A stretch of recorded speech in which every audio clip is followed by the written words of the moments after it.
Hello, my name is Cody, and I wanted to do my report on the Provisional Irish Republican Army. They were a slightly terroristic sect of the actual Irish Republican Army, and I'll tell you a little bit more about them. Um, so they were a terroristic, but in other words, patriotic organization, as they were fighting for the sovereignty of their own people from Northern Ireland from Great Britain's rule. And like here, what I have to say is that my own interest in the actual organization itself is like what drove me to want to do this project.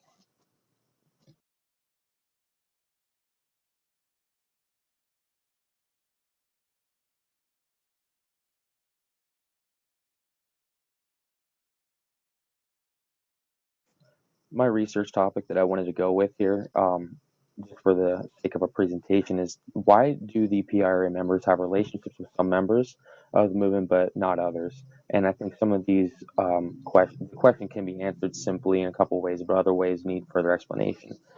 A couple of my hypotheses is that members are more likely to make connections within their own home brigade, and a brigade is really just a faction or an area. It's based on geography where they grew up in Ireland, and so people from the same district or county, they're going to talk to or have relationships with those people more often than not.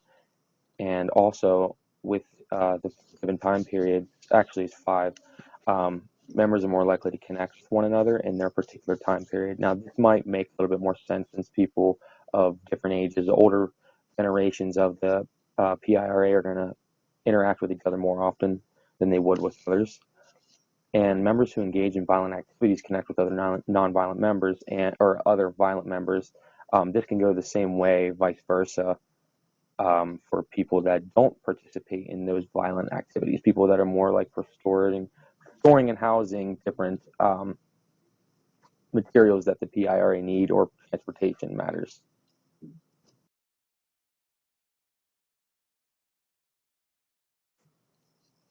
So the multiple relationalists that we looked to find if people had with one another, or if had done anything illegal or covert before ever actually joining the PIRA, if they were friends before, and also if blood relatives while being in the military in the PIRA or not. And another one is their relationships to each other through marriage. The data is unique because, as I've said before, there's 5 time periods, and this way we can look through and see how the activity has changed over the course of 20 to 30 years.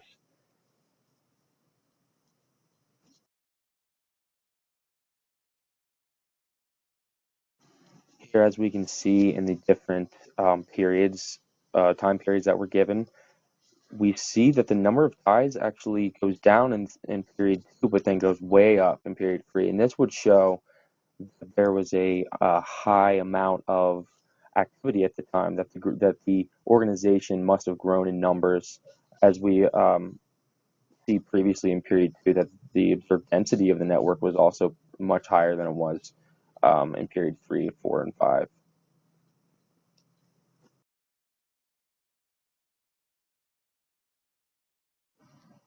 Our plot here on the left shows the different time periods of people and the age ranges and how they interact with one another. But the one on the right here is, mind you, a terrible graph, but it also just shows the isolates and dyad level relationships that really aren't important, that we ended up getting rid of in our final observation of our network.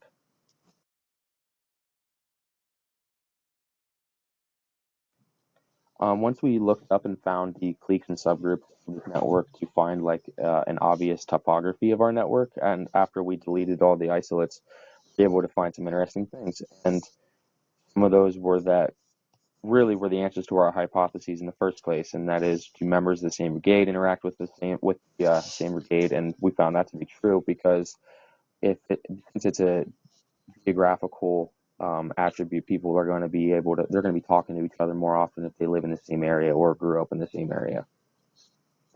Now that also can go down here at the bottom for violent members. Violent members are going to interact with other violent members because that's obviously what their a profession or skill level is, and so they're going to have those interactions or relationships with those people. But when we look at the time period, there's a lot of one with isolates in there at the beginning. We find there's a lot of interaction among the group all over. It's not particular to any one group. I mean, in the first period of data, it shows that the people talk to each other more often, but as it gets older or gets, goes down the line, they start to interact with other members because it's becoming a larger organizational structure.